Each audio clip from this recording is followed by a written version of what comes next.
Adapun Yusuf telah dibawa ke Mesir dan Potifar seorang Mesir, pegawai istana Firaun, kepala pengawal raja, membeli dia dari tangan orang Ismail yang telah membawa dia ke situ. Ayat 2. Tetapi Tuhan menyertai Yusuf sehingga ia menjadi seorang yang selalu berhasil dalam pekerjaannya. Maka tinggallah ia di rumah tuannya orang Mesir itu. Ayat 3. Setelah dilihat oleh tuannya bahwa Yusuf disertai Tuhan dan bahwa Tuhan membuat berhasil segala sesuatu yang dikerjakannya. Ayat 4. Maka Yusuf mendapat kasih tuannya dan ia boleh melayani dia.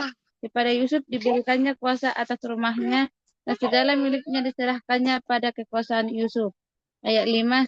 Sejak ia memberikan kuasa dalam rumahnya dan atas segala miliknya kepada Yusuf, Tuhan memberkati rumah orang Mesir itu karena Yusuf, sehingga berkat Tuhan ada atas segala miliknya, baik yang di rumah maupun yang di ladang. Amin.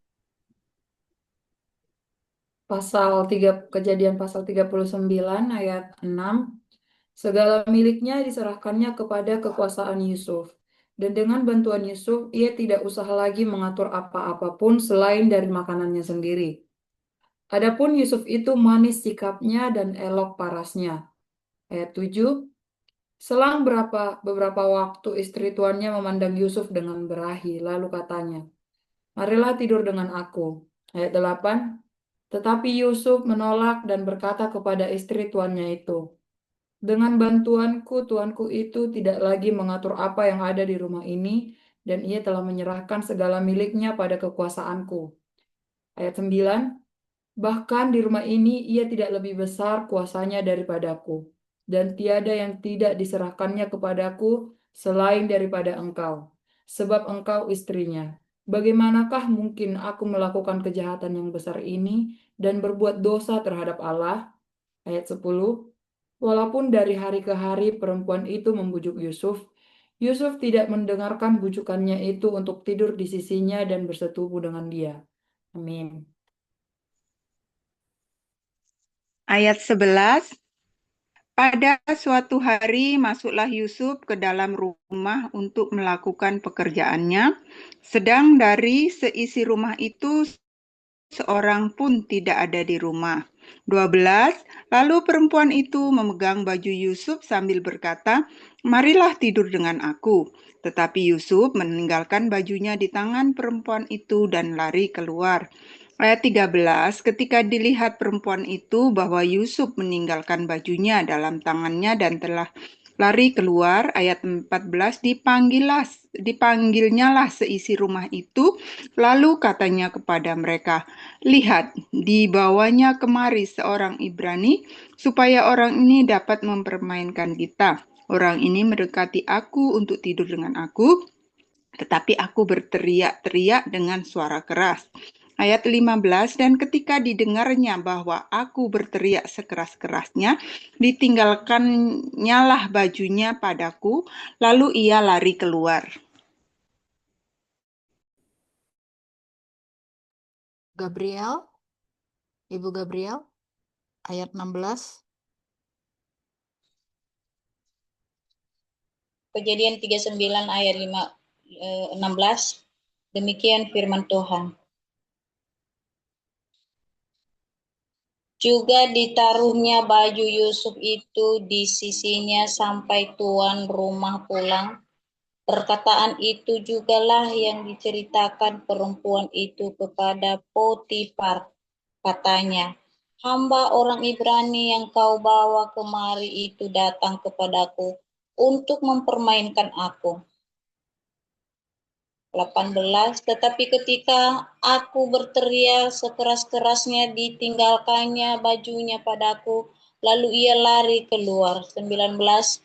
Baru saja didengar oleh tuannya perkataan yang diceritakan istrinya kepadanya, begitulah aku diperlakukan oleh hambamu itu.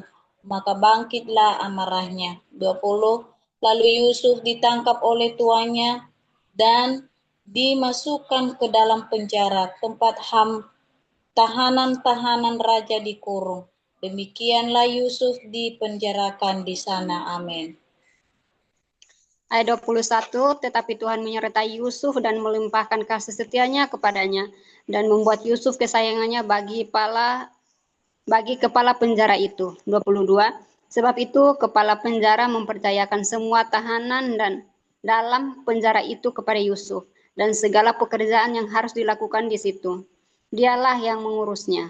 23, dan kepala penjara tidak mencampuri segala yang dipercayakannya kepada Yusuf, karena Tuhan menyertai dia dan apa yang dikerjakannya dibuat Tuhan berhasil.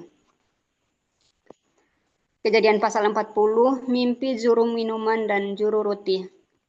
Ayat 1, sesudah semuanya itu terjadilah bahwa juru minuman, Raja Mesir dan juru rotinya membuat kesalahan terhadap tuannya, Raja Mesir itu. Ayat 2, maka murkalah Firaun kepada kedua pegawai istananya, kepala juru minuman dan kepala juru roti itu. Amin.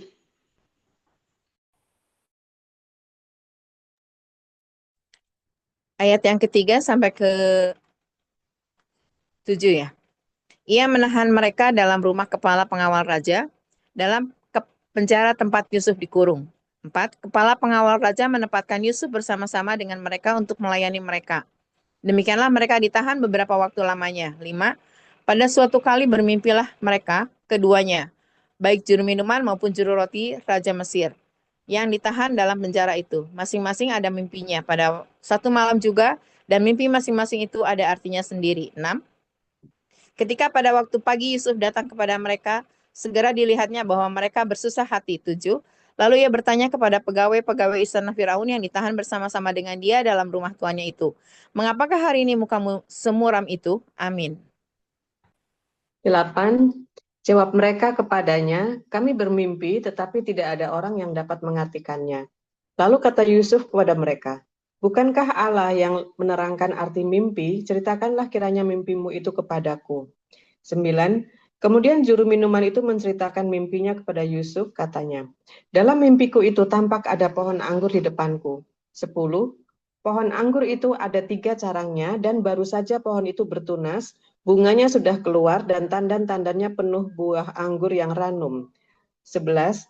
Dan di tanganku ada piala Firaun. Buah anggur itu kuambil lalu kuperas ke dalam piala Firaun. Kemudian kusampaikan piala itu ke tangan Firaun. 12. Kata Yusuf kepadanya, beginilah arti mimpi itu, ketiga carang itu artinya 3 hari. Amin. Ayat 13.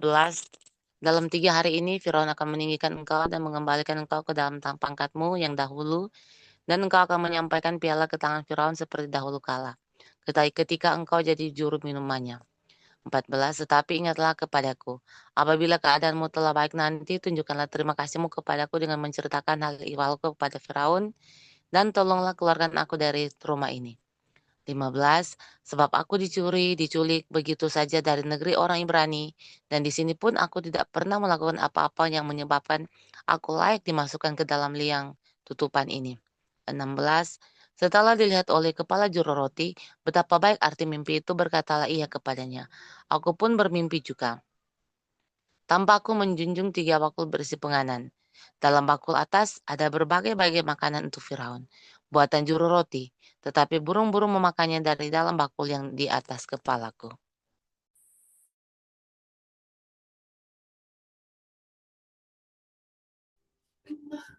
Ibu Balida. Kejadian pasal 40 ayat 18. Yusuf menjawab, beginilah arti mimpi itu ketika bakul itu artinya 3 hari. 19.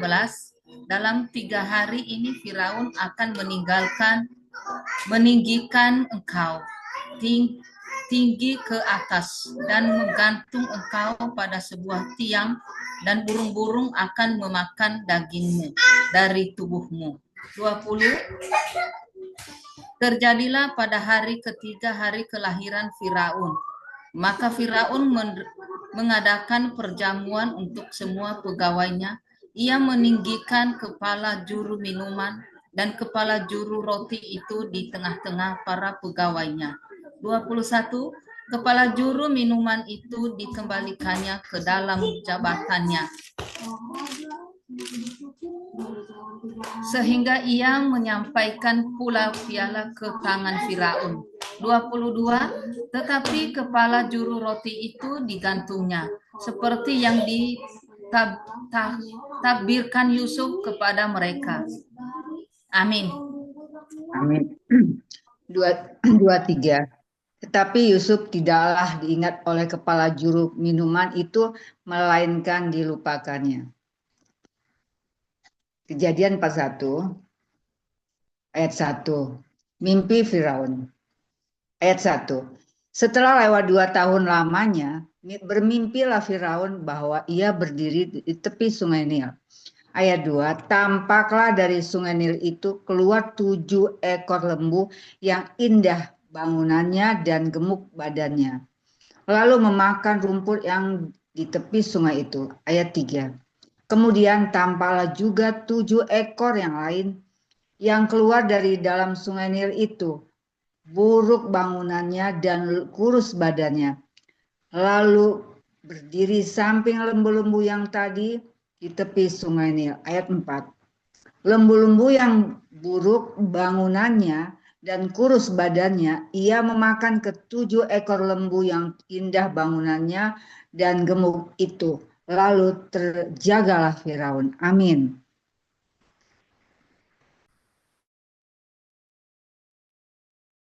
Ayat 5. Setelah itu tertidur pula lah ia dan bermimpi kedua kalinya. Tampak timbul dari satu tangkai 7 bulir gandum yang bernas dan baik. Tetapi 6. Tetapi kemudian tampaklah juga tumbuh 7 bulir gandum yang kurus dan layu oleh angin timur. 7. Bulir yang kurus itu menelan ke-7 bulir yang bernas dan berisi tadi. Lalu terjagalah Firaun, agaknya ia bermimpi. 8. Pada waktu pagi gelisahlah hatinya, lalu disuruhnya lah memanggil semua ahli dan semua berilmu di Mesir. Firaun menceritakan mimpinya kepada mereka, tetapi seorang pun tidak ada yang dapat mengartikannya kepadanya. 9. Lalu berkatalah kepala juru minuman kepada Firaun, hari ini aku merasa perlu menyebutkan kesalahanku yang dahulu. 10. Waktu itu tuanku Firaun murka kepada pegawai-pegawainya dan menahan aku dalam rumah pengawal istana beserta dengan kepala juru roti. Amin. Ayat 11. Pada satu malam juga kami bermimpi. Aku dan kepala juru roti itu masing-masing mempunyai mimpi dengan artinya sendiri. 12. Bersama-sama dengan kami ada di sana seorang muda Ibrani, hamba kepada pengawal istana itu. Kami menceritakan mimpi padanya, lalu diartikannya kepada kami mimpi kami masing-masing. 13. Dan seperti yang diartikannya itu kepada kami, demikianlah pula terjadi. Aku dikembalikan ke dalam pangkatku dan kepala juru roti itu digantung. 14. Kemudian Firaun menyuruh memanggil Yusuf. Setelah dikeluarkan dari tutupan, ia bercukur dan ganti pakaian lalu pergi menghadap Firaun. 15. Berkatalah Firaun kepada Yusuf, aku telah bermimpi, seorang pun tidak ada yang dapat mengartikannya. Tetapi dengar tentang engkau. Hanya dengan mendengar mimpi saja engkau dapat mengatakannya. Amin. Amin. Shalom Ibu Cece. Mau ikut baca? Cece ya ini ya. Cici atau Cece ini. Ikut baca kah? Oke ya, saya ya. Sekarang 16 ya. 16. Yusuf menyahut Fir'aun, bukan sekali-sekali aku, melainkan Allah juga yang akan memberitakan kesejahteraan kepada tuanku Fir'aun. 17. Lalu berkatalah Fir'aun kepada Yusuf, dalam mimpiku itu aku berdiri di tepi sungai Nil. 18. Lalu tampaklah dari sungai Nil itu keluar 7 ekor lembu yang gemuk badannya dan indah bentuknya. dan makan rumput yang di tepi sungai itu. 19. Tetapi kemudian tampaklah juga keluar 7 ekor lembu yang lain, kulit pemalut tulang, sangat buruk bangunnya, dan kurus badannya. Tidak pernah kulihat yang seburuk itu di seluruh tanah Mesir. 20. Lembu yang kurus dan buruk itu memakan ke-7 ekor lembu gemuk yang mula-mula. Amin. Ayat 21, lembu-lembu ini masuk ke dalam perutnya, tetapi walaupun telah masuk ke dalam perutnya, tidaklah kelihatan sedikit pun tandanya. Bangunannya tetap sama buruknya seperti semula. Lalu terjagalah aku. Ayat 22, selanjutnya dalam mimpiku itu, kulihat timbul dari satu tangkai 7 butir gandum yang berisi dan baik. 23, tetapi kemudian tapaklah juga tumbuh 7 bulir yang kering kurus dan layu oleh angin timur. Ayat 24, bulir yang kurus itu memakan ke-7 bulir yang baik tadi. Telah kuceritakan hal ini kepada semua ahli, tetapi seorang pun tidak ada yang dapat menerangkannya kepadaku. Ayat 25, lalu kata Yusuf kepada Firaun, kedua mimpi tuanku Firaun itu sama. Allah telah memberitahukan kepada tuanku Firaun apa yang hendak dilakukannya. Amin.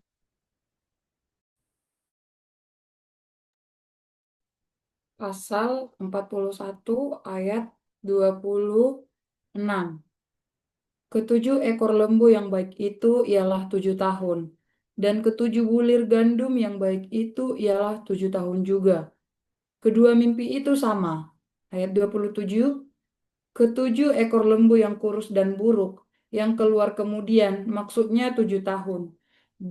Demikian pula ke-7 bulir gandum yang hampa dan layu oleh angin timur itu. Maksudnya akan ada 7 tahun kelaparan.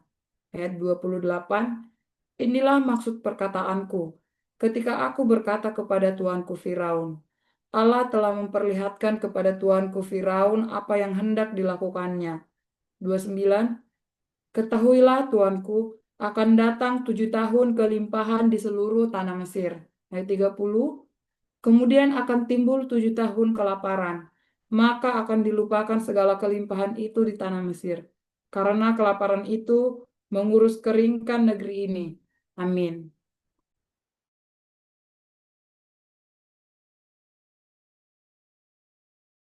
Ibu Aprian.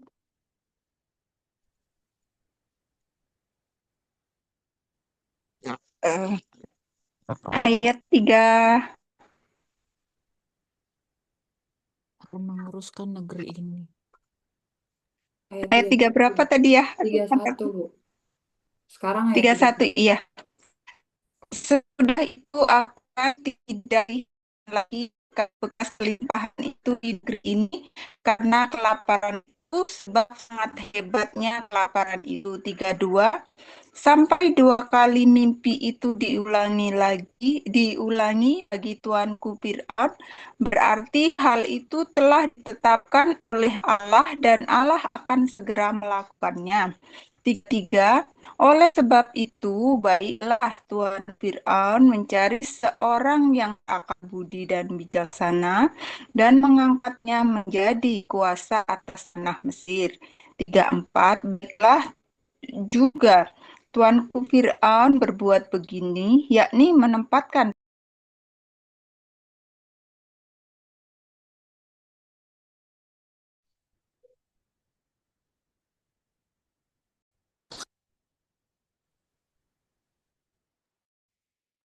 Bu Aprian. begini, yakni menempatkan penilai atas negeri ini, dan dalam ke-7 tahun kelimpahan itu memungut 1/5 dari hasil tanah Mesir. 35, mereka harus mengumpulkan segala bahan makanan dalam tahun-tahun baik yang akan datang ini, dan di bawah kuasa tuanku Fir'aun menimbun gandum di kota-kota sebagai bahan makanan serta menyimpannya. Amin.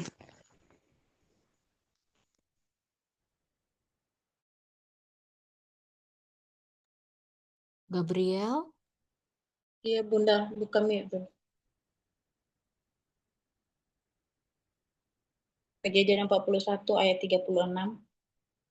Demikian segala bahan makanan itu menjadi persediaan untuk negeri ini dalam ke-7 tahun kelaparan yang akan terjadi di tanah Mesir, supaya negeri ini jangan binasa karena kelaparan itu. Yusuf di Mesir sebagai penguasa. Ayat 37, usul itu dipandang baik oleh Firaun dan oleh semua pegawainya. 38, lalu berkatalah Firaun kepada para pegawainya, mungkinkah kita mendapat orang seperti ini, seorang yang penuh dengan roh Allah? 39, kata Firaun kepada Yusuf, oleh karena Allah telah memberitahukan semuanya ini kepadamu, tidaklah ada orang yang demikian berakal budi dan bijaksana seperti engkau. 40, engkaulah menjadi kuasa atas istanaku, dan kepada perintahmu seluruh rakyatku akan taat. Hanya tatah inilah kelebihanku daripadamu. Amin. Ayat 41, selanjutnya Firaun berkata kepada Yusuf, dengan ini aku melantik engkau menjadi kuasa atas seluruh tanah Mesir. 42, sesudah itu Firaun meninggalkan cincin materainya dan dari jarinya dan mengenakannya pada jari Yusuf. Dipakaikannya lah kepada Yusuf pakaian daripada kain halus dan digantungkannya kalung emas pada lehernya. 43, lalu Firaun menyuruh menaikkan Yusuf dalam kereta yang kedua, dan berserulah orang di hadapan Yusuf, hormat, demikianlah Yusuf dilantik oleh Firaun menjadi kuasa atas seluruh tanah Mesir. 44, berkatalah Firaun kepada Yusuf, akulah Firaun, tetapi dengan tidak setahumu, seorang pun tidak boleh bergerak di seluruh tanah Mesir. 45, lalu Firaun menamai Yusuf Zafnat Paneah, serta memberikan Asnat, anak Potifera, Imam Dion, kepadanya menjadi istrinya. Demikianlah Yusuf muncul sebagai kuasa atas seluruh tanah Mesir. Amin. 46. Yusuf berumur 30 tahun ketika ia menghadap Firaun dan Raja Mesir itu. Maka pergilah Yusuf dari depan Firaun, lalu dikelilinginya seluruh tanah Mesir.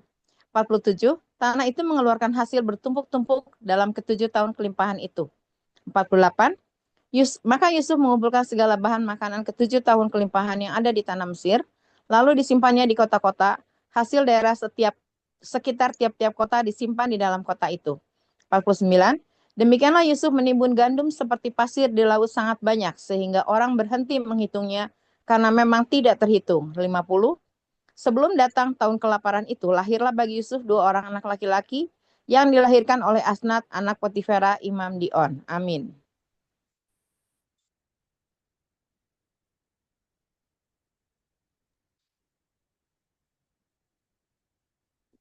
Ayat berapa ya tadi ya? Sekarang 51, Bu. Ayat 51, Bu. Oke, 51.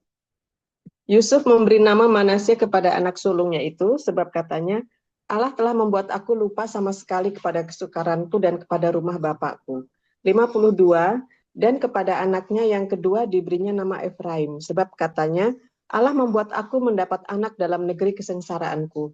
53, setelah lewat ke-7 tahun kelimpahan yang ada di tanah Mesir itu, 54, mulailah datang 7 tahun kelaparan seperti yang telah dikatakan Yusuf.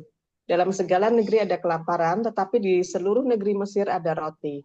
55, ketika seluruh negeri Mesir menderita kelaparan dan rakyat berteriak meminta roti kepada Firaun, berkatalah Firaun kepada semua orang Mesir, pergilah kepada Yusuf, perbuatlah apa yang akan dikatakannya kepadamu. Amin. 56, kelaparan itu merajalela di seluruh bumi. Maka Yusuf membuka segala lumbung dan menjual gandum kepada orang Mesir. Sebab makin hebat kelaparan itu di tanah Mesir. Juga dari seluruh bumi datanglah orang Mesir untuk seluruh bumi. Lanjut.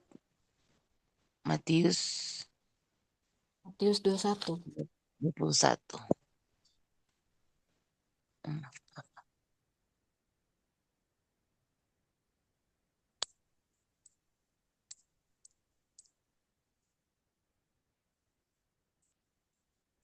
11, Yesus dielulukan di Yerusalem.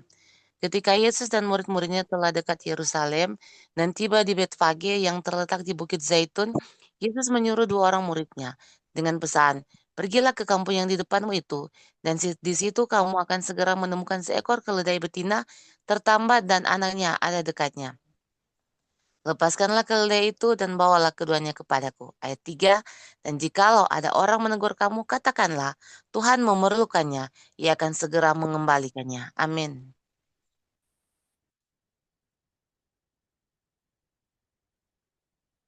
Ibu Balida, ayat 4. Matius 21 ayat keempat. Hal itu terjadi supaya genaplah firman yang disampaikan oleh Nabi. 5. Katakanlah kepada puteri Sion, lihat rajamu datang kepadamu, ia lemah, lembut dan mengendarai seekor keledai. Seekor keledai beban yang mudah. 6. Maka pergilah murid-murid itu dan berbuat seperti yang ditugaskan Yesus kepada mereka. Ayat 7, mereka membawa keledai betina itu bersama anaknya, lalu mengalasinya dengan pakaian mereka, dan Yesus pun naik ke atasnya. 8. Orang banyak yang sangat besar jumlahnya menghamparkan pakaiannya di jalan. Ada pula yang memotong ranting-ranting dari pohon-pohon dan menyebarkannya di jalan. Ayat 9.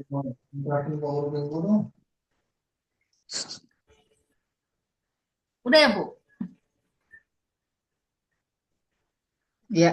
Oh, ya, udah lewat. Matius 21 ayat 9, demikian firman Tuhan. Dan orang banyak yang berjalan di depan Yesus dan yang mengikutinya dari belakang berseru-seru katanya, "Hosana bagi anak Daud. Diberkatilah dia yang datang dalam nama Tuhan. Hosana di tempat yang maha tinggi." Ayat 10. Dan ketika ia masuk ke Yerusalem, gemparlah seluruh kota itu dan orang berkata, "Siapakah orang ini?" Ayat 11. Dan orang banyak itu menyahut, "Inilah Nabi Yesus dari Nazaret di Galilea." Yesus menyucikan bait Allah. Ayat 12.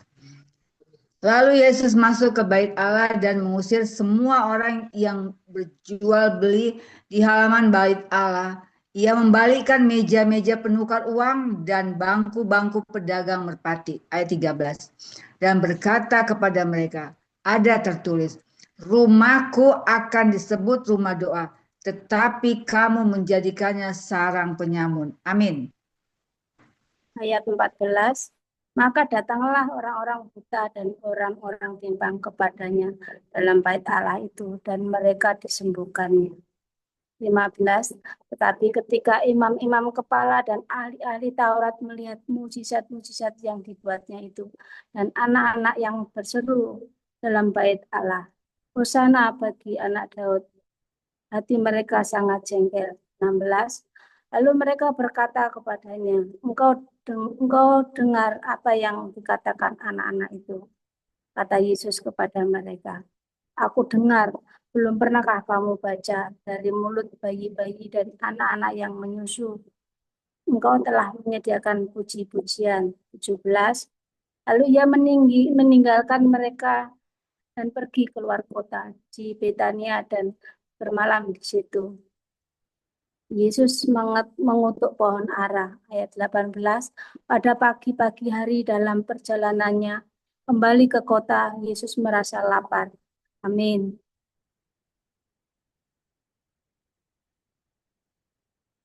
Ayat 19.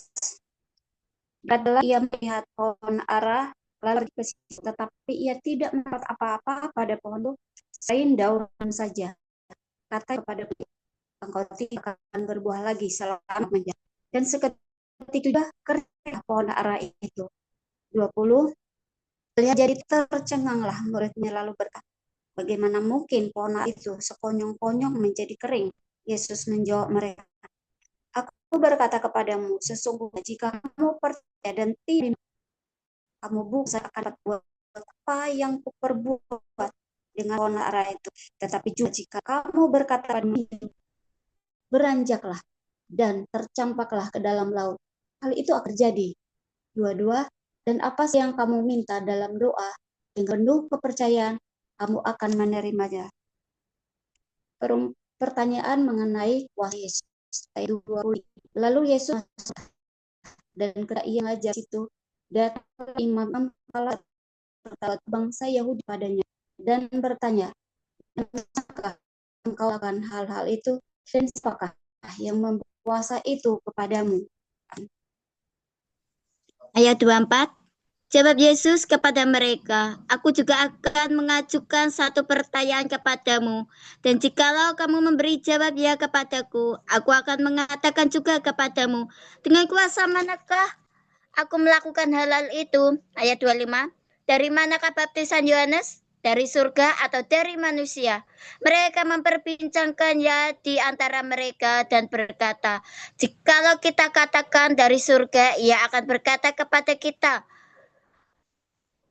kalau begitu, mengapakah kamu tidak percaya kepadanya? 26. Tetapi jikalau kita katakan dari manusia, kita takut kepada orang banyak, sebab semua orang menganggap Yohanes ini nabi. 27. Lalu mereka menjawab Yesus, kami tidak tahu. Dan Yesus pun berkata kepada mereka, jika demikian, aku juga tidak mengatakan kepadamu dengan kuasa manakah aku melakukan hal itu. Perumpamaan tentang dua orang anak, ayat 28. Tetapi apakah pendapatmu tentang ini? Seorang mempunyai dua anak laki-laki, ia pergi kepada anak yang sulung dan berkata, anakku, pergi dan bekerjalah hari ini dalam kebun anggur. Amin. Shalom, Ibu Sinta mau ikut baca? Boleh. Ya, 29 ya. Iya, 29. Jawab anak itu, baik Bapak, tetapi ia tidak pergi. 30. Lalu orang itu pergi kepada anak yang kedua dan berkata demikian juga. Dan anak itu menjawab, aku tidak mau. Tetapi kemudian ia menyesal, lalu pergi juga. Ayat 31. Siapakah di antara kedua orang itu yang melakukan kehendak ayahnya? Jawab mereka, yang terakhir. Kata Yesus kepada mereka, aku berkata kepadamu, sesungguhnya pemungut cukai itu dan perempuan sundal akan mendahului kamu masuk ke dalam kerajaan Allah. Ayat 32. Sebab Yohanes datang untuk menunjukkan jalan kebenaran kepadamu, dan kamu tidak percaya kepadanya. Tetapi pemungut cukai dan perempuan sundal percaya kepadanya, dan demikian pun kamu melihatnya, tetapi kemudian kamu tidak menyesal dan kamu tidak juga percaya kepadanya. Amin. Mary mau ikut baca? Oke, yuk. Perumpamaan tentang penggarap, satu orang berapa ayat ya? 5. Perumpamaan tentang penggarap-penggarap kebun anggur. Dengarkanlah suatu perumpamaan yang lain. Ada seorang tuan tanah membuka kebun anggur dan menanam pagar sekelilingnya. Ia menggali lubang tempat memeras anggur dan mendirikan menara juga di dalam kebun itu. Kemudian ia menyewa kebun itu kepada penggarap-penggarap, lalu berangkat ke negeri lain. Kemudian hampir tiba musim petik, ia menyuruh hamba-hambanya kepada penggarap-penggarap itu untuk menerima hasil yang menjadi bagiannya. Tetapi penggarap-penggarap itu menangkap hamba-hambanya itu. Mereka memukul yang seorang, membunuh yang lain, dan melempari yang lain pula dengan batu. Kemudian Tuhan itu menyuruh pula hamba-hambanya yang lain, tetapi banyak daripada semula. Tetapi mereka pun diperlakukan sama seperti kawanan-kawanan mereka. Akhirnya ia menyuruh anaknya kepada mereka, katanya, Ya, betul ya. Akhirnya ia menyuruh anaknya kepada mereka. Katanya, anakku akan sangat segani. Amin. 38. Tetapi ketika penggarap-penggarap itu melihat anaknya itu, mereka berkata seorang kepada yang lain, ia adalah ahli waris. Mari kita bunuh dia, supaya warisannya menjadi milik kita. 39. Mereka menangkapnya dan melemparnya keluar kebun anggur itu, lalu membunuhnya. 40. Maka apabila tuan kebun anggur itu datang, apakah yang akan dilakukannya dengan penggarap-penggarap itu? 41. Kata mereka kepadanya, ia akan membinasakan orang-orang jahat itu dan kebun anggurnya akan disewakannya kepada penggarap-penggarap lain yang akan menyerahkan hasilnya kepadanya pada waktunya. 42. Dan kata Yesus kepada mereka, belum pernahkah kamu baca dalam kitab suci, batu yang dibuang oleh tukang-tukang bangunan telah menjadi batu penjuru. Hal itu terjadi dari pihak Tuhan, suatu perbuatan ajaib di mata kita. Amin. Ayat 43. Sorry. Di unmute lagi, Bu Renti, sorry. Bu Renti di unmute. Ya. Ayat 43. Sebab itu aku berkata kepadamu, bahwa kerajaan Allah akan diambil daripadamu dan akan diberikan kepada suatu bangsa yang akan menghasilkan buah kerajaan itu. Ayat 44. Dan barang siapa jatuh ke atas batu itu, ia akan hancur, dan barang siapa ditimpa batu itu, ia akan remuk. Ayat 45. Ketika imam-imam kepala dan orang-orang Farisi mendengar perumpamaan-perumpamaan Yesus, mereka mengerti bahwa merekalah yang dimaksudkannya. Ayat 46. Dan mereka berusaha untuk menangkap dia, tetapi mereka takut kepada orang banyak, karena orang banyak itu menganggap dia nabi. Matius 22 ayat 1. Perumpamaan tentang perjamuan kawin. Lalu Yesus berbicara pula dalam perumpamaan kepada mereka. Amin. Matius 22 ayat 2. Hal kerajaan sorga seumpama seorang raja yang mengadakan perjamuan kawin untuk anaknya. Ayat 3. Ia menyuruh hamba-hambanya memanggil orang-orang yang telah diundang ke perjamuan kawin itu. Tetapi orang-orang itu tidak mau datang. Ayat 4.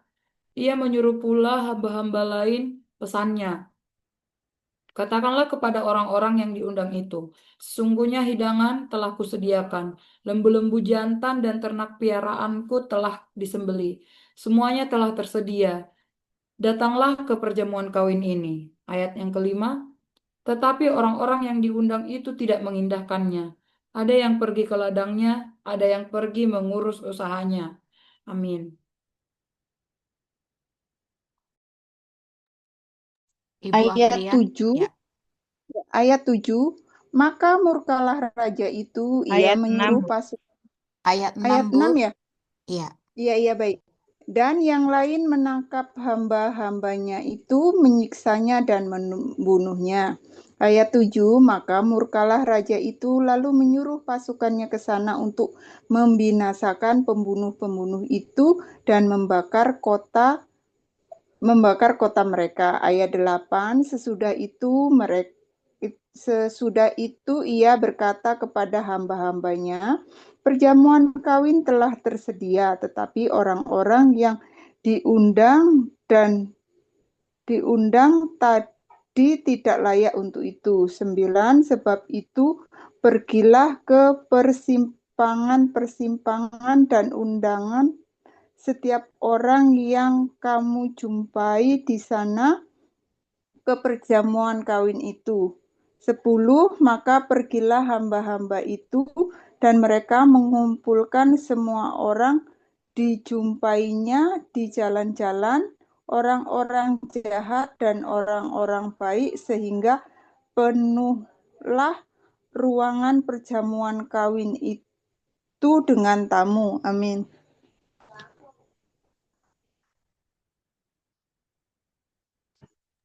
Gabriel. Ayat 11. Matius 22 ayat 11, ketika raja itu masuk untuk bertemu dengan tamu-tamu itu, ia melihat seorang yang tidak berpakaian pesta. 12, ia berkata kepadanya, hai saudara, bagaimana engkau masuk kemari dengan tidak menggunakan pakaian pesta? Tetapi orang itu diam saja. 13, lalu kata raja itu kepada hamba-hambanya, ikatlah kaki dan tangannya dan campakkanlah orang itu ke dalam kegelapan yang paling gelap. Di sanalah akan terdapat ratap dan kertak gigi. 14. Sebab banyak yang dipanggil tetapi sedikit yang dipilih.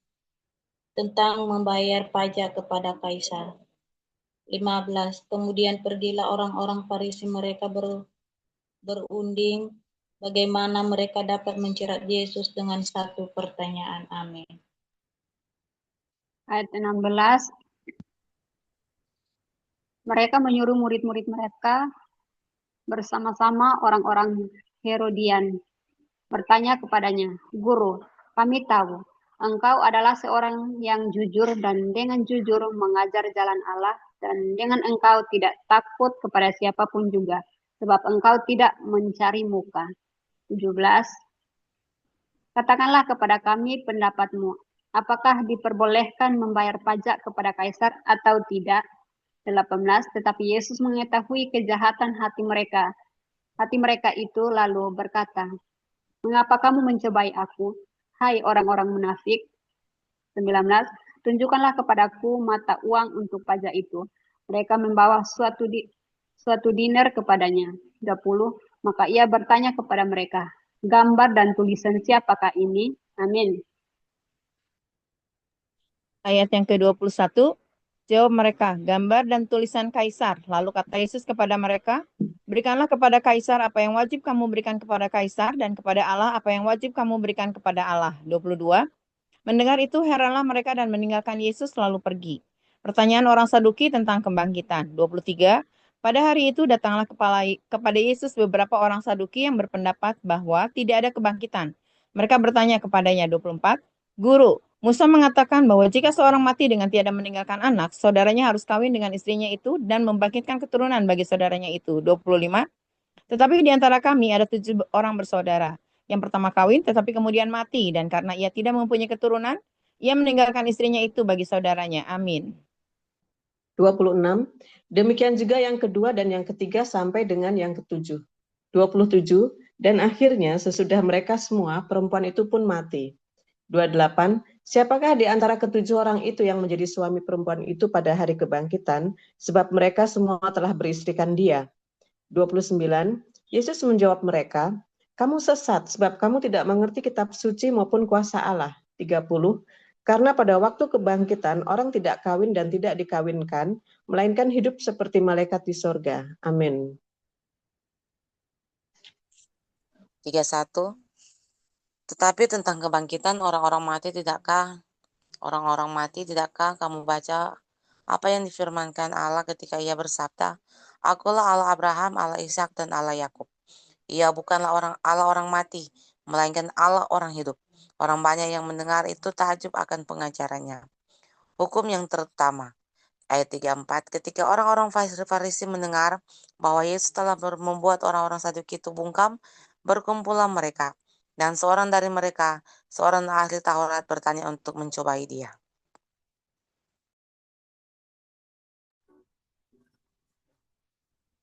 Ayat 36, guru hukum manakah yang terutama dalam hukum Taurat?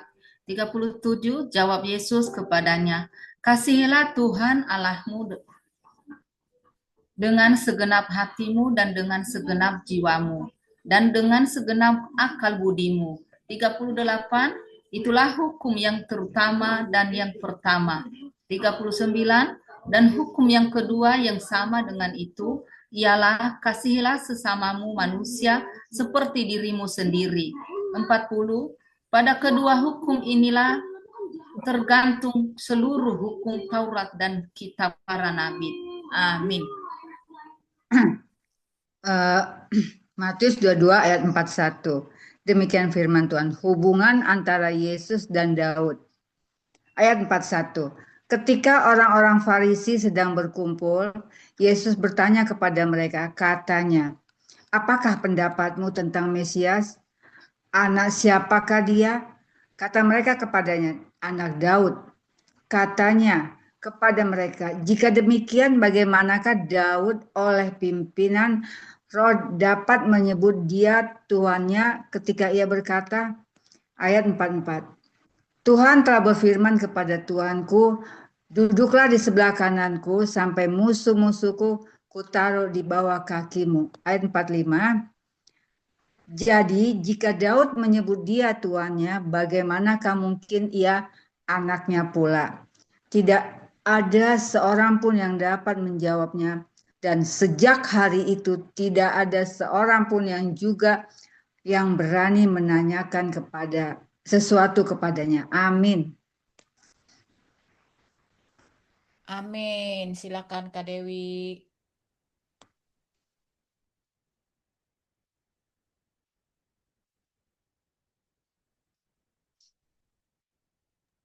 Di unmute.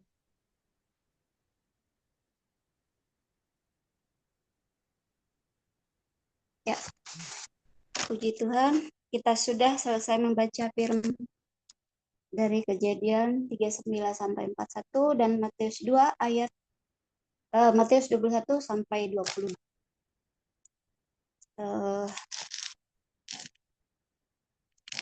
Terima kasih juga buat Kak Joli. Aku dikasih tantangan deh kemarin. Tapi puji Tuhan, hari ini boleh aku bisa ambil inti dari firman yang kita baca dengan pimpinan Roh Kudus. Dan jika ada nanti hal yang saya sampaikan ini perlu dikoreksi, silahkan ya ibu-ibu ya, dikoreksi ya. Saya mulai dari Kejadian 39 tentang Yusuf. Kita semua tahu ceritanya tentang Yusuf. Di pasal-pasal sebelumnya dia diperlakukan oleh saudara-saudara tidak adil karena iri hati, cemburu. Sebab perlakuan dari bapaknya Yakub berbeda kepada Yusuf. Bukan hanya dia disayang, tapi juga dengan pakaian juga berbeda. Gitu. Jadi pada suatu hari Israel menyuruh dia untuk melihat saudara-saudaranya dan kawanan domba yang mereka ini gembalakan di padang rumput. Nah, disitulah timbul niat jahat dari saudara-saudaranya kepada Yusuf. Nah, di pasal 39 ini tibalah akhirnya Yusuf di tangan Potifar setelah dibeli oleh Potifar dari seorang Ismail. Dia dijual 20 sikal pada Potifar dan akhirnya Potifar membawa dia ke istananya. Dia seorang pegawai di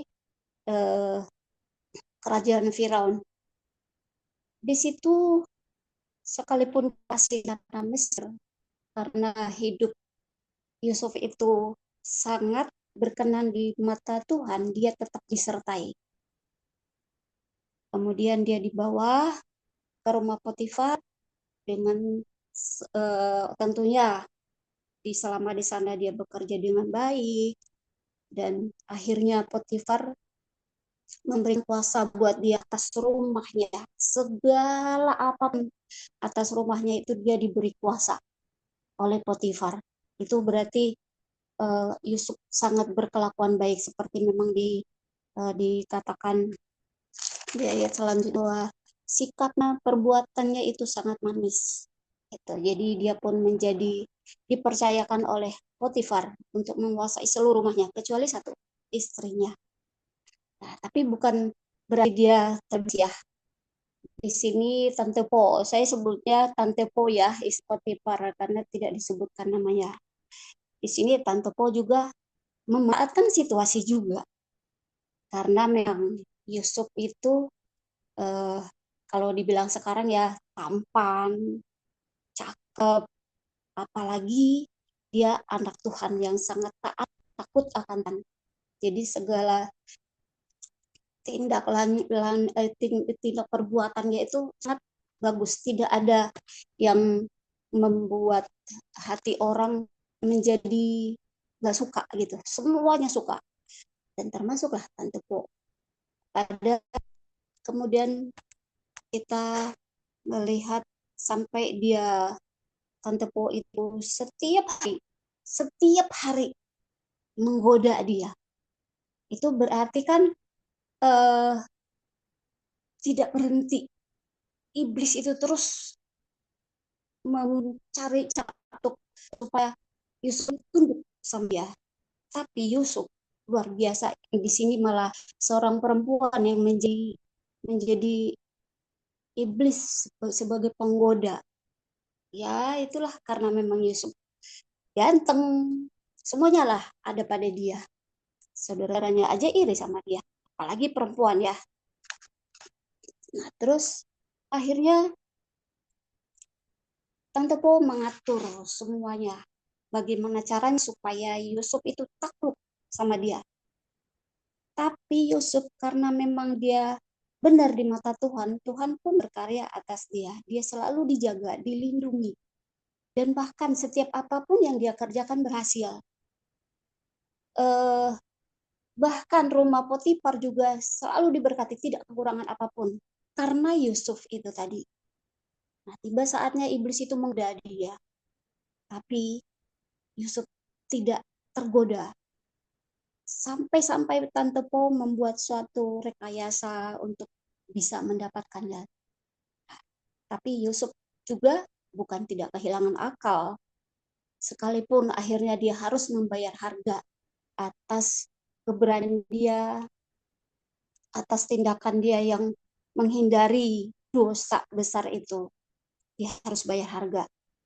Nah, tapi kemudian di sini kita bisa melihat bahwa apa yang dilakukan Yusuf ini bisa kita ambil hikmahnya bahwa selama kita benar di mata Tuhan, selama kita taat dan setia kepada Tuhan, Tuhan pasti jaga kita. Dalam situasi apapun, sekalipun kita dalam kesusahan, kita tidak mengeluh, ya kita hanya lakukan aja apa yang Tuhan tahu, Tuhan pasti tolong.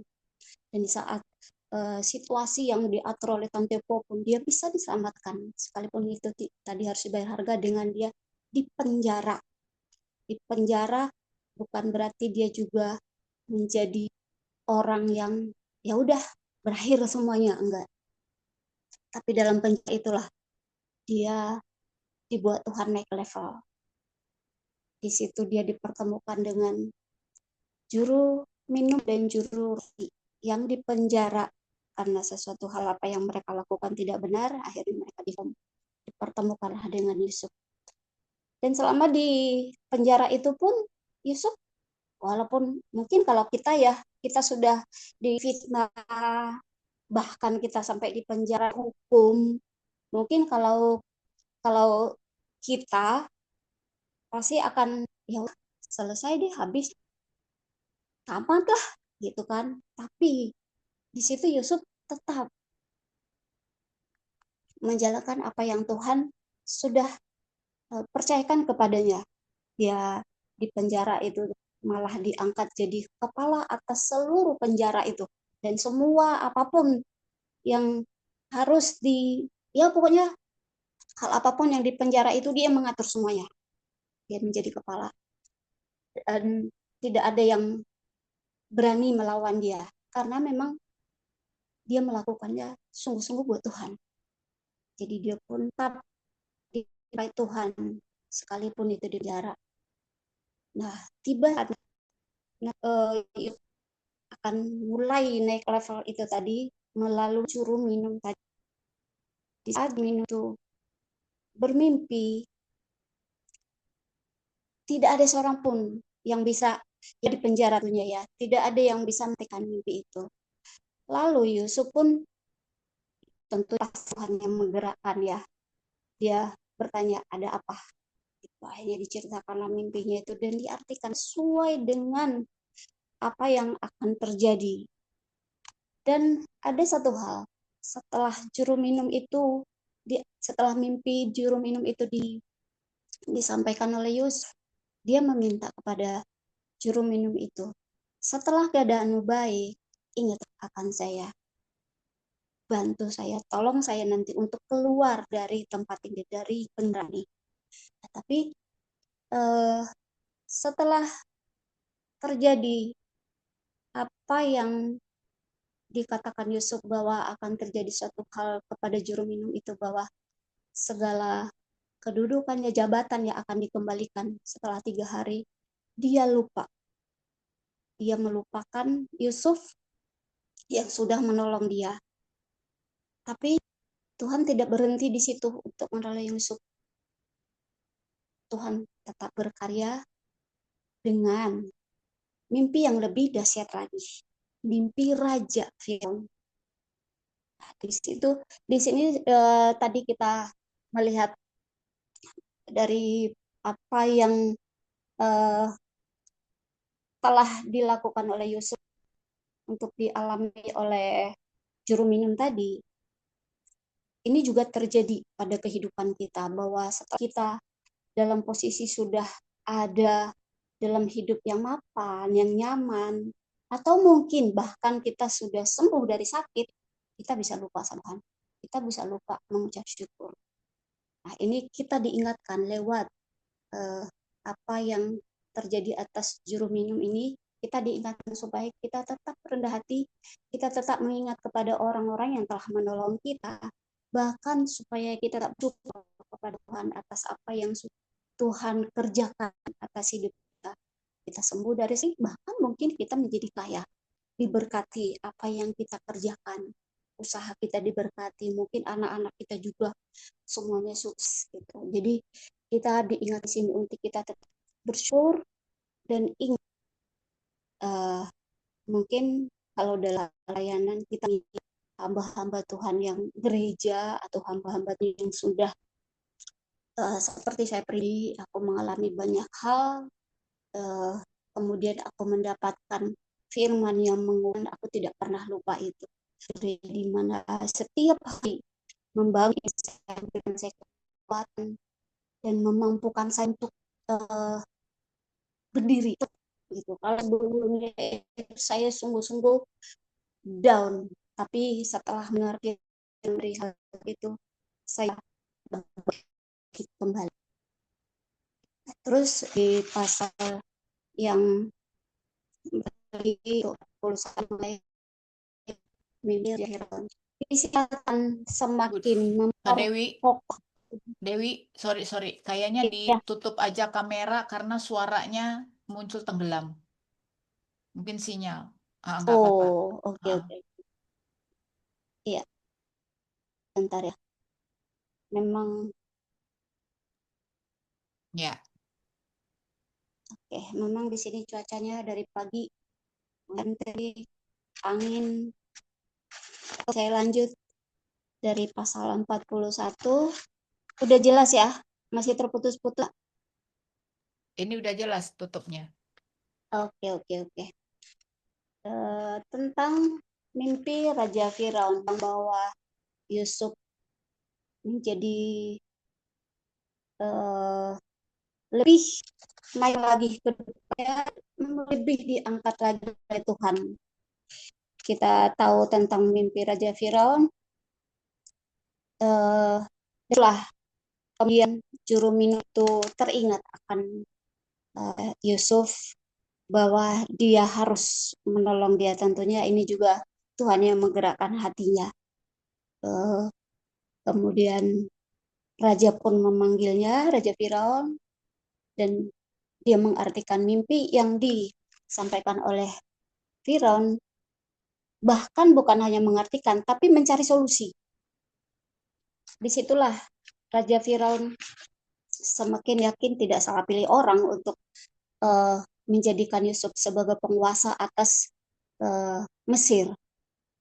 Sampai-sampai kemudian dia diberikan kuasa sepenuhnya, dengan bahkan memberikan cincin meterai kepada Yusuf, dan kain halus, kalung emas, bahkan satu hal lagi, sampai Raja Firaun juga berkata kepada Yusuf, tanpa setahumu seorang pun tidak boleh bergerak di seluruh tanah Mesir.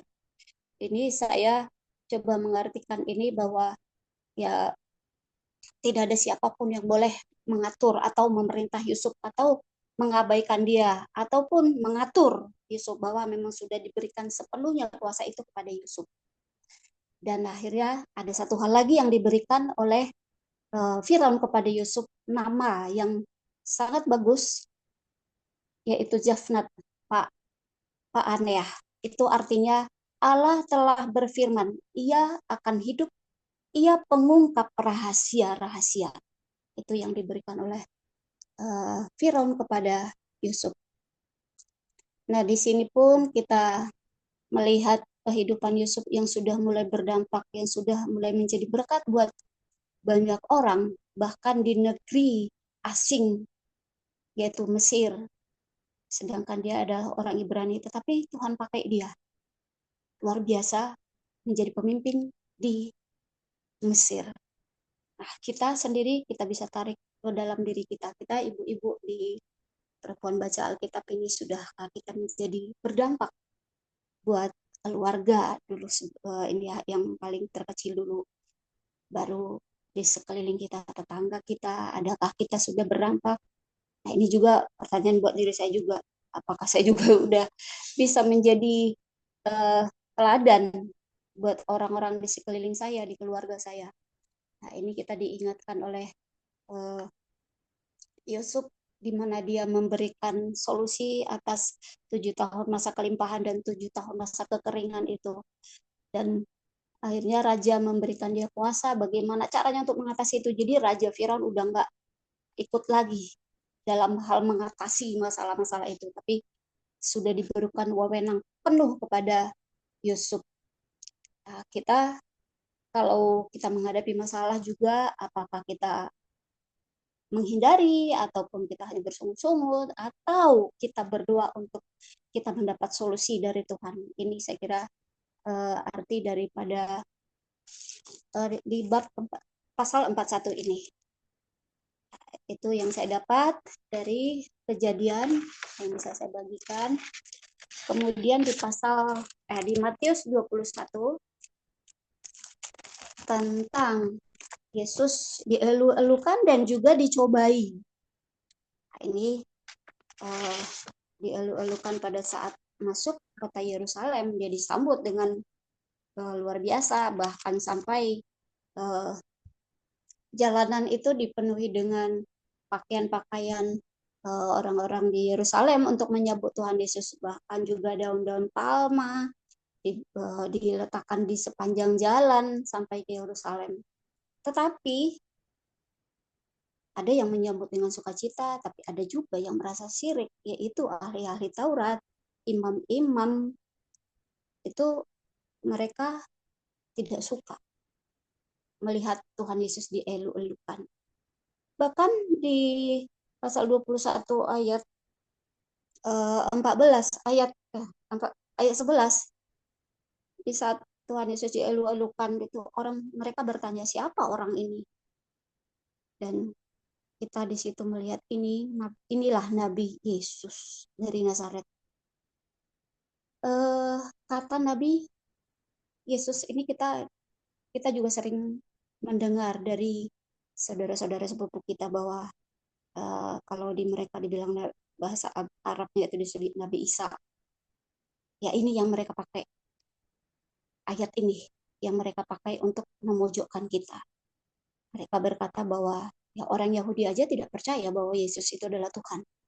Karena ini, kalimat ini. Karena memang pada dasarnya orang-orang, tidak semuanya ya orang-orang Yahudi itu, tapi pada umumnya itu ahli-ahli Taurat, imam-imam kepala, tua-tua. Karena memang mereka itu sangat paham mengenai Taurat itu. Dan di situ di Perjanjian Lama itu kan Nabi Yesaya itu kan menubuatkan akan ada Mesias. Nah, itu pada saat Tuhan Yesus sudah ada di dunia ini juga mereka tidak percaya bahwa itu adalah Mesias. Karena apa? Karena mereka tahu bahwa itu adalah anak tukang kayu, anak Daud, anak Yusuf, tukang kayu itu. Jadi mereka nggak percaya. Nah ini makanya mereka menyebutkan bahwa Yesus itu adalah nabi. Kita bisa lihat di Alkitab itu setelah perjanjian lama ke perjanjian baru itu ada 2 lembar yang kosong. 1 lembar itu masanya itu 200 tahun. Jadi 400 tahun itu artinya setelah apa yang terjadi di selama perjanjian lama itu, bahwa kejatuhan manusia dalam dosa, penyembahan berhala, dan segala macam rupa yang Tuhan sudah benar-benar marah, dan akhirnya Tuhan meninggalkan. Selama 400 tahun Allah itu tidak berbicara lagi kepada manusia. Yang padahal selama di perjanjian lama itu Tuhan itu berbicara langsung, walaupun harus dengan nabinya yang benar-benar kudus yang dipakai Tuhan. Tapi setidaknya orang-orang Yahudi pun tahu bahwa itu adalah perkataan Allah itu sendiri. Tapi di masa 400 tahun ini Tuhan benar-benar membiarkan, tidak ada komunikasi Allah dengan manusia lagi. Nah, pada saat kasih karunia di perjanjian baru inilah akhirnya, karena memang Tuhan itu sayang kepada umatnya, dia tidak mungkin membiarkan apa yang diciptakannya itu ya rusak serusak-rusaknya. Tetap ada kasih karunia itu. Tuhan itu tetap berbelas kasihan kepada ciptaannya. Kemudian dia datang sebagai manusia untuk menebus kita. Tapi di situ orang-orang Farisi, ahli-ahli Taurat juga tidak mengerti akan hal itu. Mereka lebih percaya dengan Taurat, di mana di surat Nabi Yesaya dinyatakan bahwa akan ada Mesias. Nah, mereka tahu arti Mesias itu adalah juru selamat, tapi mereka tidak percaya bahwa Yesus itulah juru selamat itu. Nah, jadi di sini memang kepala dan ahli Taurat itu nggak suka dan protes kepada orang-orang yang mengeluh-elukan Tuhan Yesus. Dan mereka berpikir berlebihan apa yang orang-orang Yerusalem lakukan dalam menyambut Tuhan Yesus masuk ke kota Yerusalem. Dan banyak lagi perumpamaan-perumpamaan yang mereka mencoba menyerang Yesus, tentang pohon ara yang kemudian dikutuk oleh Tuhan bahwa itu tidak akan berbuah. Dan juga perumpamaan-perumpamaan yang lainnya. Dari pohon ara ini kita bisa melihat juga bahwa kita yang imannya lemah, yang tidak bertumbuh, juga tidak berbuah. Di sini kita diingatkan supaya kita berubah. Jangan sampai dikutuk atau jangan sampai kering, tidak dapat digunakan lagi, tidak ada artinya lagi. Nah, di sini kita diingatkan supaya kita tetap membakar iman kita, meningkatkan iman percaya kita, supaya kita juga tidak bimbang dan tidak menjadi orang yang ya udah aku nggak berguna lagi gitu. Kita diingatkan di sini supaya kita juga tidak terjebak oleh keadaan kita. Nah, terus tentang jebakan-jebakan yang dilakukan oleh orang-orang Saduki, orang-orang Farisi, dan ahli-ahli Taurat ini, Tuhan juga tidak begitu saja membiarkan mereka menang atas apa yang mereka anggap benar. Tentang kerajaan surga juga, Tuhan Yesus dicobai. Tentang perjamuan kawin juga. Di sini kita di perjamuan kawin ini juga kita bisa dapat arti dari undangan-undangan datang ke perjamuan itu, bahwa semuanya sudah tersedia, tapi tidak ada yang datang. Orang-orang yang diundang yang untuk menikmati hidangan itu tidak datang. Karena apa? Karena mereka sibuk dengan kegiatan mereka.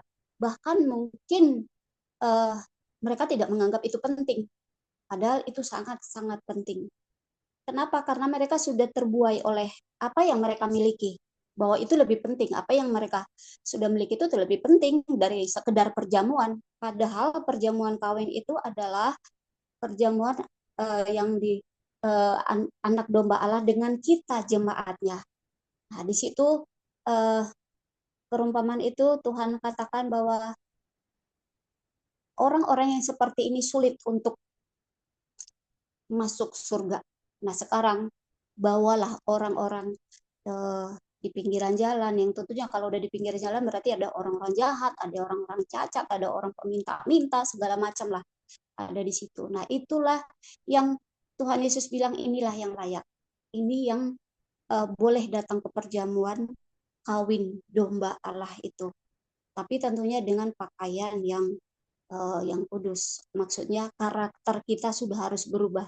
Jadi tidak sembarangan juga, karena di situ kan ada orang-orang jahat, ada juga orang baik, tetapi karakternya tidak menunjukkan bahwa mereka takut akan Tuhan.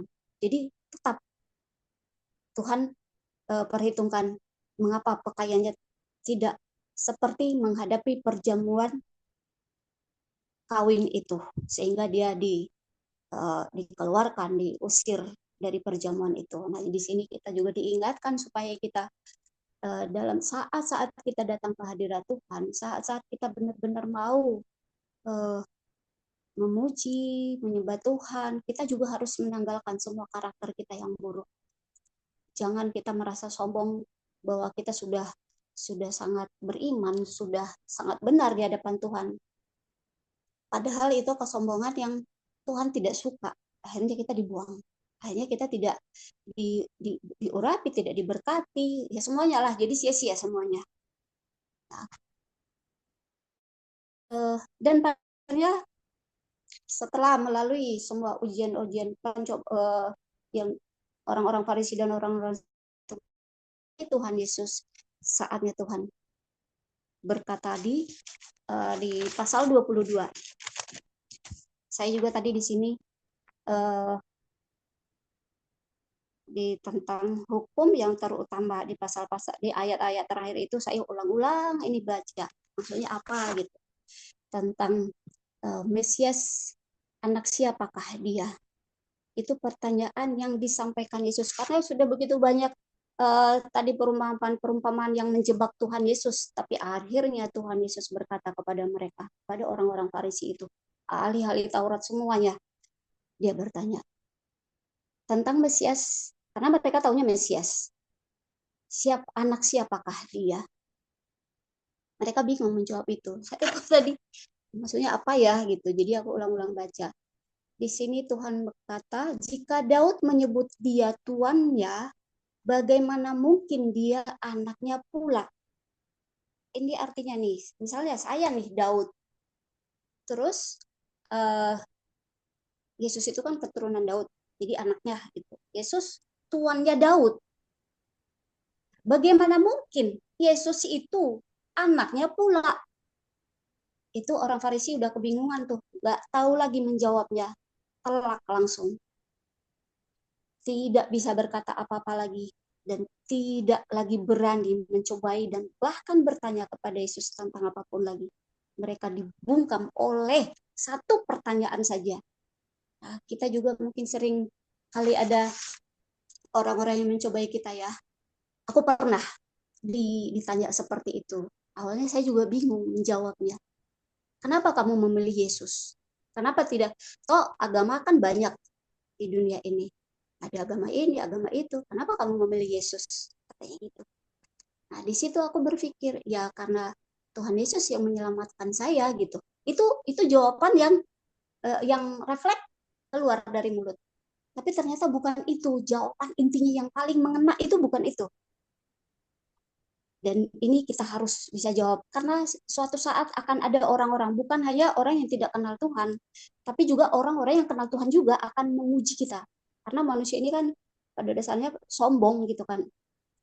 Kita pasti akan diperhadapkan dengan pertanyaan itu yang membuat kita akan terpojok. Nah, satu hal kemudian aku dapat jawaban ya, karena hanya Yesus jalan satu-satunya menuju kekekalan ke surga. Itu jawaban yang paling tepat. Ya, memang Tuhan Yesus menebus kita dari dosa-dosa kita, tapi satu-satunya jalan ya cuma Dia. Tidak ada. Allah-Allah lain itu nggak ada. Tidak pernah ada di kitab mereka pun itu tidak ada. Hanya Yesus. Nah, inilah yang sekarang ini juga sedang diperjuangkan oleh apologet-apologet kita juga, dan yang menjadi akhirnya musuh mereka. Dan ada juga yang anak Tuhan juga yang mungkin menyerang juga dengan cara mereka sendiri. Dan mungkin yang mengatakan bahwa sok Jawa amat sih itu, belagu amat sih itu. Nah itu, ini yang harus kita coba keegoisan dan kesombongan kita yang ini nih harus kita redam, kita coba kuasai untuk kita tidak saling menyerang diri kita sendiri. Kita kan sebagai anak Tuhan, kita sendiri juga kan. Nah, ini dengan pertanyaan Tuhan Yesus yang satu itu aja membungkam mereka, itu benar-benar membuat mereka tidak berkutik, mundur, diam, dan tidak berani bertanya lagi. Jadi kalau kita pun memberikan jawaban seperti tadi itu, bahwa hanya Tuhan Yesus, jalan satu-satunya, udah nggak akan ada lagi pertanyaan-pertanyaan yang lain. Nah, kalau seperti tadi jawaban saya yang pertama, ya karena Tuhan Yesuslah yang menyembuh saya, itu akan panjang, pertanyaan-pertanyaan itu akan panjang lagi nanti. Nah, tapi kalau kita sudah memberikan jawaban satu-satunya itu, udah selesai. Tidak akan ada lagi yang berani mengungkit iman kita, karena kita sudah percaya hanya Dia, hanya Yesus, satu-satunya jalan menuju surga. Nah, itu yang bisa saya bagikan ibu-ibu, teman-teman semua dari bacaan firman kita malam ini. Dan kalau ada yang mungkin nambahin atau ada yang mungkin apa yang saya sampaikan kurang tepat, boleh disanggah dan boleh ya seperti rema ya yang didapat, boleh silakan ibu-ibu, monggo. Coba buka kameranya, Dewi, mungkin udah normal lagi. Karena tadi pas doa. Ya. Oke. Oke. Mudah-mudahan ini normal. Dewi, Ibu Dewi. Iya. Saya terkesan dengan yang ringkas, luar biasa ya. Memang orang yang aktif pelayanan pastilah. Tapi dari sini saya bisa mengambil mencoba ya di Kejadian 39. Mungkin kita masih dengar ya lagu Ku kagumi. Gimana lagunya Mbak? Ku kagumi caramu mencintaiku. Jadi saya merasa kita memang terkagum-kagum melihat bagaimana Tuhan itu mencintai kita.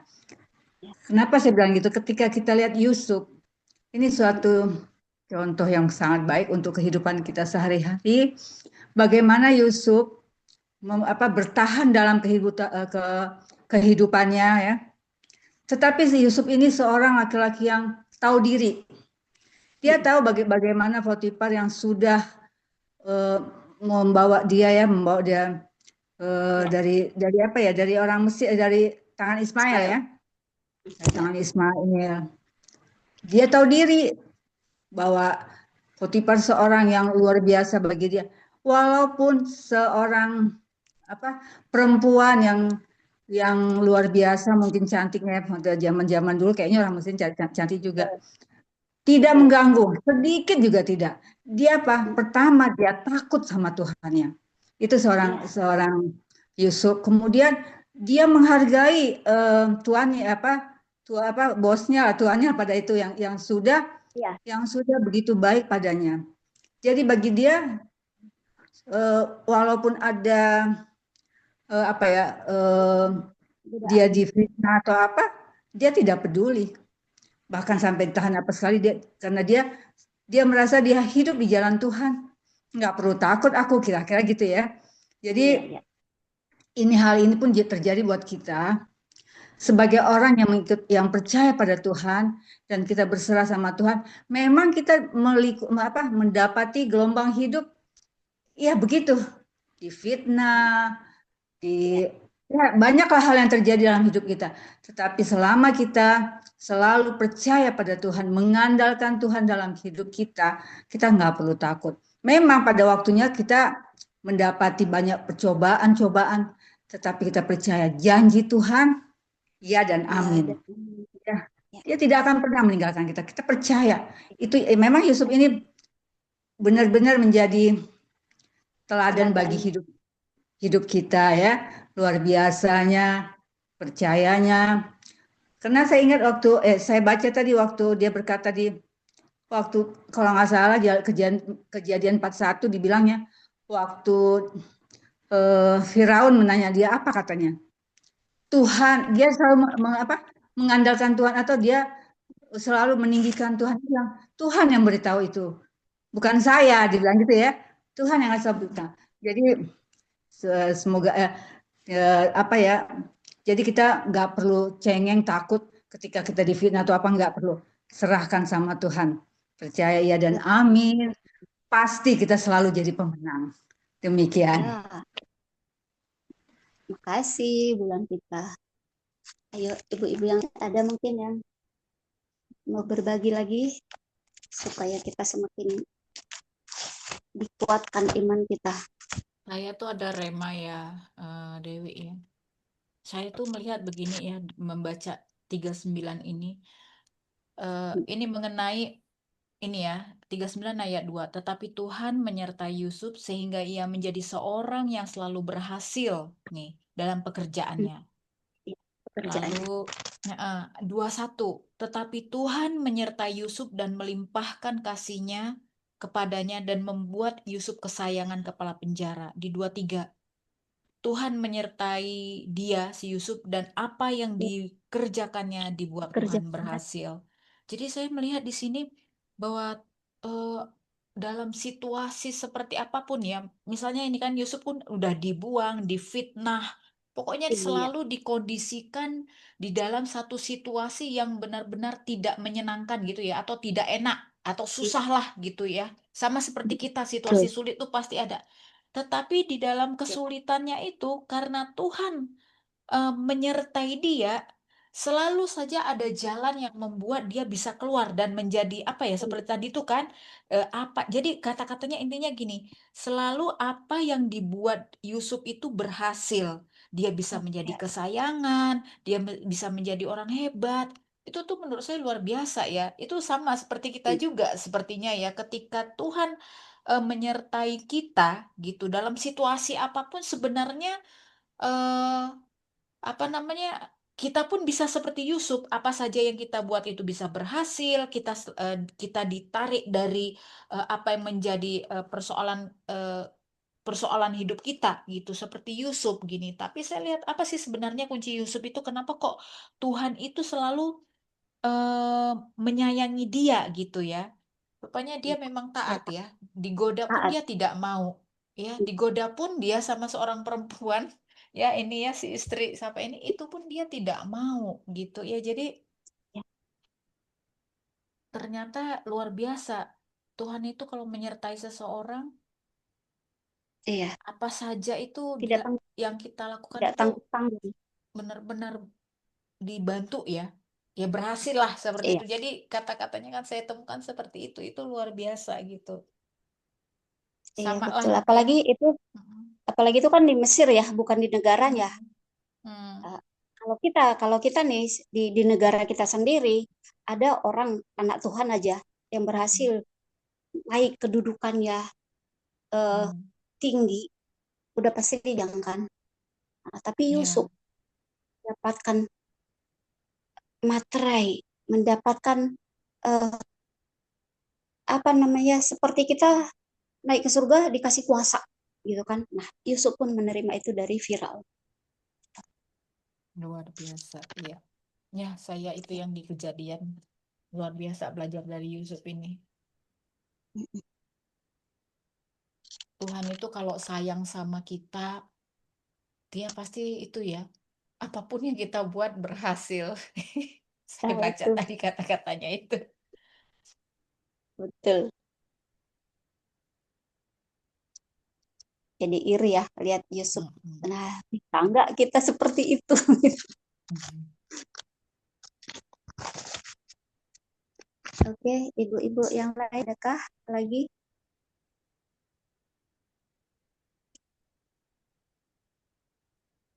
Bagaimana Kak Joli? Ini setengah 9 lewat. Ya, Udah boleh kalau tutup? kalau tidak ada yang bertanya, mungkin Bu Lorita, Bu Dede, ada yang mau ditambahkan sebelum doa tutup? Ya, silakan Sedikit Ibu aja. Dede. Bu Dede tuh Sedikit mau aja, tapi tambah saya sedikit. open ya. Iya, nggak apa-apa. Ya. Saya tuh ingat ketika Natal tahun kemarin kan kita drama musikalnya tuh tentang Yusuf gitu kan. Nah, ketika itu diperankan oleh orang yang memang punya hati, itu orang yang dengernya, orang yang lihatnya tuh pasti akan merasa benar, makanya kita harus bertobat gitu kan. Jadi karena memang di situ tuh up and down-nya Yusuf itu memang diperankan banget gitu. Dan dengan musik yang luar biasa menyentuh. Satu yang kita harus pahami bahwa Allah tuh punya rencana. Meskipun Yusuf awalnya dikasihi bapaknya, tapi rencana Allah itu bukan itu. Tujuan Allah bagi Yusuf itu bukan itu. Makanya Allah merancangkan segala sesuatu mungkin yang dirancangkan manusia itu sepertinya jahat. Tapi Allah merancangkan hal yang jahat bagi manusia itu menjadi satu kebaikan. Jadi ada yang disebut dengan pembalikan keadaan. Segala sesuatu yang dirancangkan oleh kakak-kakaknya Yusuf, menjual Yusuf menjadi budak, itu kan rancangannya supaya ya udahlah terbuang gitu kan. Tapi pada akhirnya semuanya itu dibalikan keadaannya dan dan Yusuf itu menyelamatkan seluruh bangsa Mesir waktu itu negara adidaya dan keluarganya gitu. Jadi intinya kita mungkin di situasi atau di kondisi kita nggak ngerti masa depan kita tuh seperti apa, atau kita di situasi atau kondisi kok kayaknya gini-gini aja gitu. Tapi sebenarnya ketika kita memahami, mungkin kalau waktu itu Yusuf seperti kita gitu, ini kok gini sih, saya kan mimpi saya kan begini, kok kenyataannya nggak begini gitu kan, sama seperti halnya Daud gitu kan. Daud sudah diurapi jadi raja, tapi dia nggak langsung jadi raja, dia harus dikejar-kejar dulu sama Saul, mengalami banyak istilahnya kondisi yang tidak baik gitu kan, tapi akhirnya ujung-ujungnya dia jadi raja gitu. Dan ketika dia jadi raja, dia itu sudah dalam kondisi yang siap pakai gitu, menjadi seorang raja. Yusuf juga begitu. Tuhan ingin membuat Yusuf itu menjadi orang yang siap pakai ketika akhirnya pernyataan Tuhan itu dinyatakan. Memang pada kenyataannya kan akhirnya nanti kakak-kakaknya itu hormat gitu kan. Meskipun yang si kakaknya itu nggak tahu yang dihormat itu adalah Yusuf sendiri. Tapi segala sesuatu diizinkan Tuhan terjadi atas hidup Yusuf itu untuk membawa destiny-nya Yusuf kepada tujuan yang sebenarnya gitu. Nah, mungkin kita juga ada di kondisi yang tidak baik-baik saja, tapi Tuhan mau apa yang terjadi pada kita itu untuk membawa kita masuk pada destiny yang memang sudah Tuhan tetapkan bagi kita. Jadi ya sekali lagi jangan ke distract oleh apapun juga, karena segala sesuatu yang di depan kita yang sepertinya menyakitkan kita, membuat hati kita galau dan sebagainya itu hanya melewati saja, hanya selintas saja. Karena kita tahu bahwa Tuhan tuh merancangkan hal yang baik bagi kita. Itu aja sih dari saya. Makasih, Bu. Oke, makasih juga Bu Dede.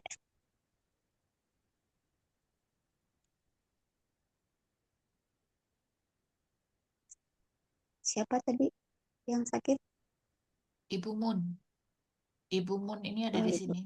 Sakit demam, Dorea, Bu Gabriel yang menjelang melahirkan. Ibu Mun sakit apa? Itu demam tinggi. Oh. Oke, ibu-ibu, kita sudahi pertemuan kita malam ini. Baca firman Tuhan. Tuhan memberkati kita semua dan kita berdoa. Terima kasih Bapak yang baik. Kami sudah menikmati firman-Mu Tuhan di malam ini. kami diajarkan untuk kami senantiasa taat dan takut akan Tuhan. Karena di saat kami taat kepada Tuhan, segala apapun yang kami kerjakan Tuhan buat berhasil. Dan kami juga akan menjadi Yusuf-Yusuf di akhir zaman ini.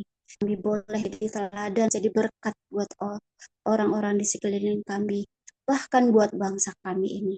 Terima kasih Tuhan, kebersamaan kami di malam hari ini. Terima kasih buat firman-Mu yang menguatkan kami, menegur kami, bahkan mengajari kami untuk kami senantiasa berpegang teguh pada firman-Mu, bersepenuh kepada Tuhan, bahwa hanya Tuhan yang sanggup menolong kami, yang sanggup menjaga kami, melindungi kami, menyertai kami, bahkan memberkati kami. Biarlah kami juga Tuhan menjadi penjala-penjala manusia di akhir-akhir zaman ini. Terima kasih Tuhan, kami mengucap syukur juga Tuhan untuk pertemuan kami ini. Biarlah komunitas kami ini boleh terus berjalan dengan baik, bahkan boleh bertambah-tambah peserta untuk mengikuti pembacaan kitab ini, karena di sini kami dilatih untuk kami berani berbicara dan semakin berani berdoa. Yang tadinya kami takut-takut, kami semakin disertai Roh Kudus, diajari oleh Roh Kudus untuk kami berdoa dan berbicara. Terima kasih Bapak untuk komunitas kami ini. Tuhan, kami berdoa secara khusus untuk Ibu Mun yang saat ini lemah tubuh, demam. Kami bersatu hati berdoa untuk Ibu Mun. Roh sakit penyakit atas tubuh Ibu Mun, kami perintahkan, kami ikat di dalam nama Tuhan Yesus. Kami lumpuhkan kuasa-Mu. Kami perintahkan Engkau keluar dari tubuh Ibu Mun. Sebab tubuh Ibu Mun adalah baik kudus Tuhan. Engkau tidak punya kuasa. Engkau tidak berhak ada di sana. Di dalam nama Tuhan Yesus, kami perintahkan Engkau keluar. Dan kami mengundang kuasa darah Yesus menyembuhkan Ibu Mun.